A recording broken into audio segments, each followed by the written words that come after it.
was the Ebola virus. The first week in the total unknown darkness was terrifying. Why terrifying? We did autopsies on humans, and any of those with a slip of a scalpel or a slip of a needle would likely kill you. Was it worth it? Sure. As long as you survive, it certainly is worth it.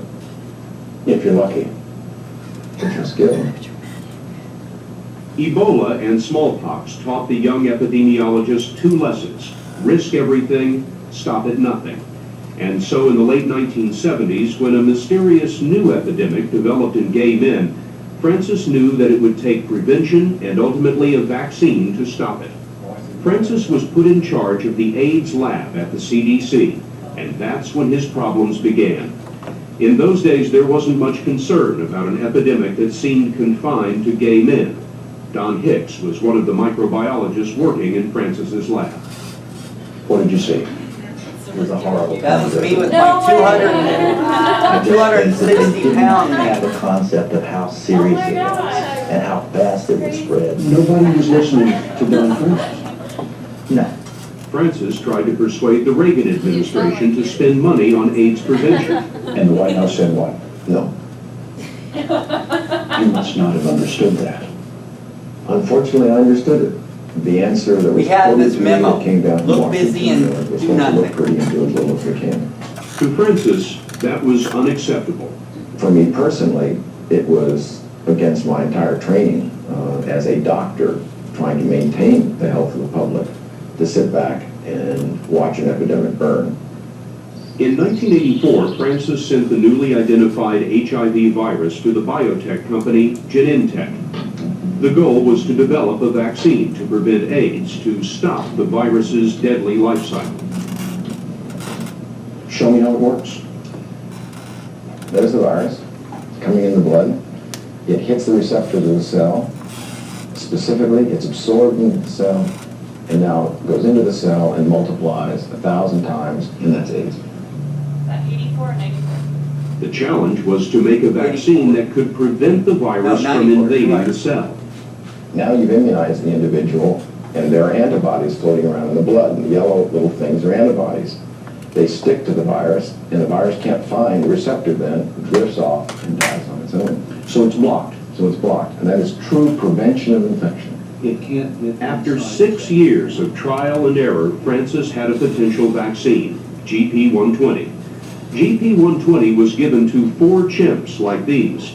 The chimps were then exposed to massive doses of the AIDS virus, and it worked. Today, the vaccinated chimps have been HIV-free for 10 years. The protection of the chimpanzees was literally a turning of the page of AIDS history. And now you're in a new chapter. Now the potential of vaccine is real.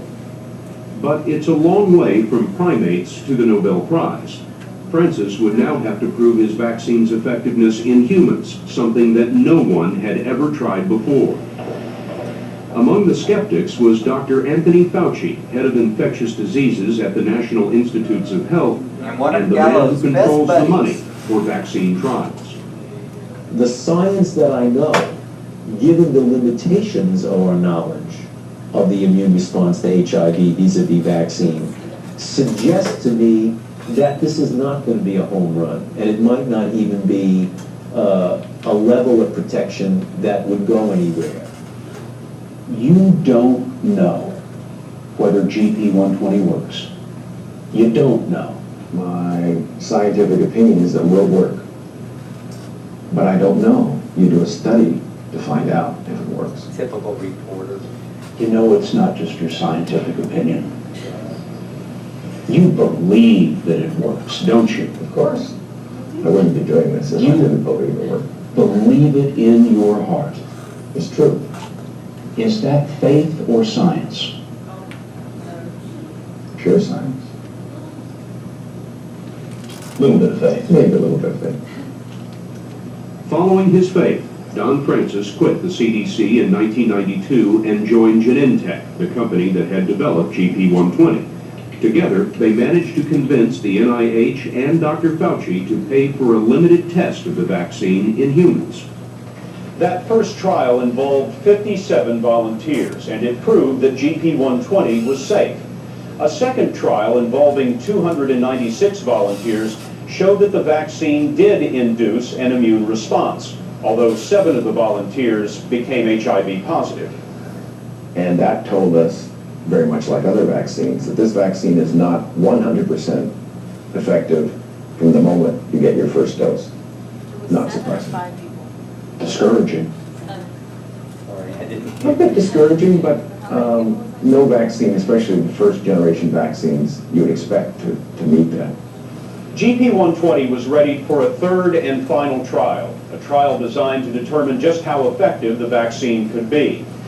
Phase 3 would take thousands of volunteers and cost millions of dollars. Francis was sure that the NIH would fund it. A meeting was held on whether to proceed with Phase 3, but the meeting deadlocked, and Dr. Fauci decided he couldn't go ahead. The feeling was that given the limitation of resources, that the resources would best be utilized pursuing other directions. It was merely a matter of prioritization. So you can't see anything. Fauci believes that too little is known about how HIV attacks the immune system to create an effective vaccine. You seem to be suggesting that our understanding of the immune system is one of still bumping around in a darkened room. Our understanding of the immune system's response to HIV is bumping around in the room. We know a lot. Absolutely. It's an extraordinary virus. It's an extraordinary virus. We are still struggling with trying to understand just what it is that can and will protect people. You know, there might be some people who make the argument that in the chimpanzee studies, GP120 did extraordinarily well. It went through the phase 1 trial very, very well. You've got a disease that has no cure and there's no vaccine. Why not? Yeah. Give it a try. It wasn't an easy decision, but it was a decision based on a lot of good scientific advice from people. That advice was simply this: GP120 may work in the bloodstream, but it won't work inside the cell. If the HIV virus gets past GP120 in the blood, then the cells are sure to be infected. In a letter to Science magazine, more than 50 doctors and researchers said that, in their opinion, GP120 does not induce immune responses of significant potency to be an effective vaccine. Francis insists GP120 has already shown too much promise to be discarded now. If you have a tool that could potentially stop HIV in its tracks and prevent the HIV epidemic around the world, that's not something I can sit back and just walk away from. That's something that has to be moved forward. But GP120 wasn't moving anywhere. In terms of vaccines, a death sentence from the NIH is almost always fatal. Still, Don Francis wouldn't give up. Based on the initial NIH trials, a new and improved version of the vaccine was developed. Then Francis had to find the money for a new set of trials. That would cost millions of dollars, and he had only one place left to get it: Wall Street. Francis gambled everything to start a new biotech company called VaxGen. Investors put up more than $100 million for pure science and a little bit of faith. At that point, we truly had money. We were not begging for any other support from a government organization or from Genentech or any other private sector. We had our own money. We hire our own people, find our own offices, and just move it in. And you could do your trial if you damn well And chose to. we were going to do our trial because we damn well chose, yes. But now Francis needed something that money couldn't buy: volunteers, nearly 8,000 of them. And not just anyone would do. The volunteers had to be HIV negative, but still at risk of getting AIDS. You might expect the gay community would be eager to help, but recruiting volunteers turned out to be another major obstacle to GP120. Any social problems with regard to being in the study? There are more than 5,000 volunteers in the United States. Tim Burton is a sexually active gay man who decided to place his trust in Francis's project. It's a heavy commitment. There's no pay, and Burton will have to be vaccinated every 6 months for 3.5 years. He must also attend regular counseling sessions. Burton says he didn't realize just how different he would feel until after that very first shot. Well, I had said I was always going to do something if I could. If I had a chance, I would take it. And so here was this chance, and I took it. And I didn't realize it until after I got the vaccination that I had just taken this chance. And so it was like, wow, I've just done something. And so that made me feel really good. GP120 is 100% synthetic. There's no actual virus involved, so it's considered harmless to humans. Not all of the volunteers are given the vaccine. Since it's a double-blind study, 2 out of 3 get GP120, the rest a placebo. And not even Don Francis knows who has gotten what until the trial is over. In fact, you don't know anything about how this is proceeding in terms of the results. In terms of results, we do not. We have an independent committee that does have access to the code of who received vaccine and who received placebo. And they independently, private from us, isolated in privacy, sworn to secrecy, review the data every 6 months. The results of the trial will not be known until the fall of 2001 at the earliest.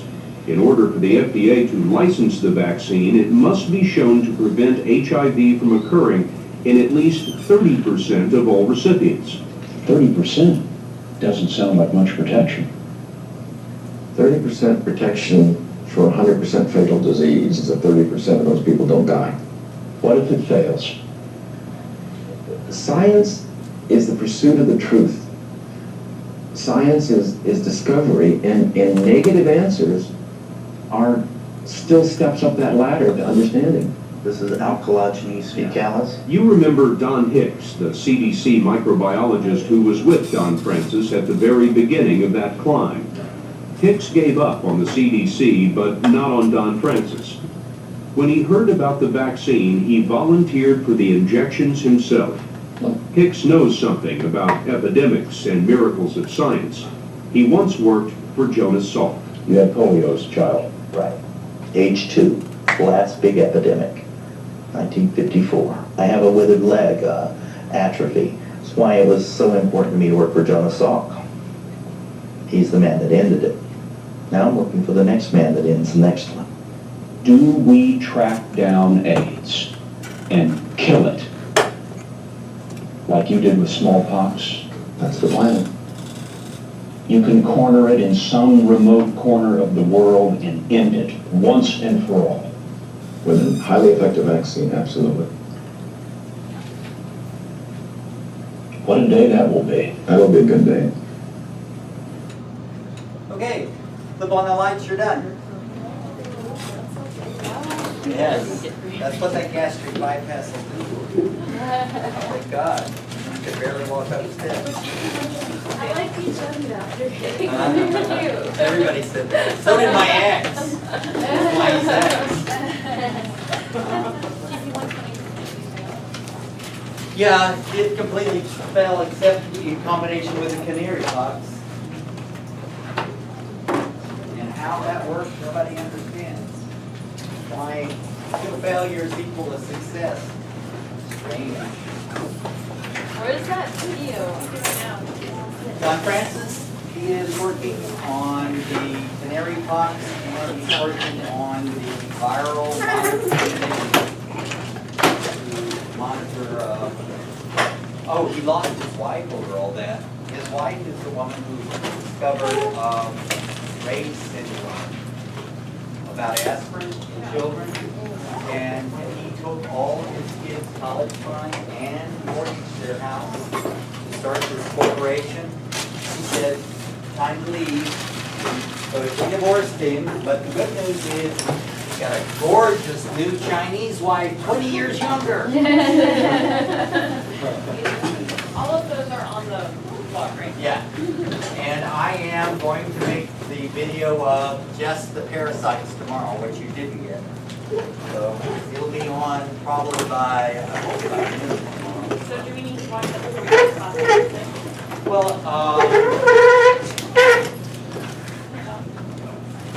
no, I mean, you can do, I can either give it again, or we can, you can look at it and use it to answer questions on the practice test. I would probably look at it and use it to answer questions on practice test. Because that's what I'm going to do, is aim the lecture just at them. Yes? For the test days, half the words. Yay! Uh-huh. I might be like extremely late. Okay. I think I'm gonna be off at like 7:30 and I'm working in North Hollywood. Okay, you can take it early. Well, Never thought you'd be excited about that, right? Oh, like take the test early where? At LACC? Yeah, on the 22nd or the 23rd. Well, no, the 29th or. You have it on the 29th. Right. They have it on the 23rd. Are you talking about that Wednesday? That's this coming Wednesday or Thursday. Wednesday or Thursday. Could you hit that red button behind there? I forgot to hit final or the? No, I'm talking about the final. bi-weekly with the paper. Just, Well, I'll see what I can do. I'll talk to yeah, you tomorrow email me and and. let's see if we, I can. As a doctor trying to maintain the health of the public, to sit back and watch an epidemic burn. In 1984, Francis sent the newly identified HIV virus to the biotech company Genentech. The goal was to develop a vaccine to prevent AIDS, to stop the virus's deadly life cycle. Show me how it works. There's the virus coming in the blood. It hits the receptor of the cell. Specifically, it's absorbed into the cell and now goes into the cell. And Was the Ebola virus. the first week in the total unknown darkness was terrifying. Why terrifying? We did autopsies on humans, and any of those with a slip of a scalpel or a slip of a needle would likely kill you. Was it worth it? Sure. As long as you survive, it certainly is worth it. If you're lucky. If you're skilled. Ebola and smallpox taught the young epidemiologist two lessons: risk everything, stop at nothing. And so in the late 1970s, when a mysterious new epidemic developed in gay men, Francis knew that it would take prevention and ultimately a vaccine to stop it. Francis was put in charge of the AIDS lab at the CDC, and that's when his problems began. In those days, there wasn't much concern about an epidemic that seemed confined to gay men. Don Hicks was one of the microbiologists working in Francis's lab. What did you see? It was a horrible That was me with No my 260 didn't pound. have a concept of how serious Oh my it was God. and how fast it would spread. Nobody was listening to Don Francis. No. Francis tried to persuade the Reagan administration to spend money on AIDS prevention. And the White House said what? No. You must not have understood that. Unfortunately, I understood it. The answer that We was had quoted this to me memo. that came down from Look Washington, busy and was do supposed to look nothing. pretty and do as little as we can. To Francis, that was unacceptable. For me personally, it was against my entire training, multiplies 1,000 times, and that's AIDS. 84 and 94. The challenge was to make a vaccine that could prevent the virus No, from 94, invading right. the cell. Now you've immunized the individual, and there are antibodies floating around in the blood, and the yellow little things are antibodies. They stick to the virus, and the virus can't find the receptor then, drifts off and dies on its own. So it's blocked. So it's blocked, and that is true prevention of infection. It can't. After 6 years of trial and error, Francis had a potential vaccine, GP120. GP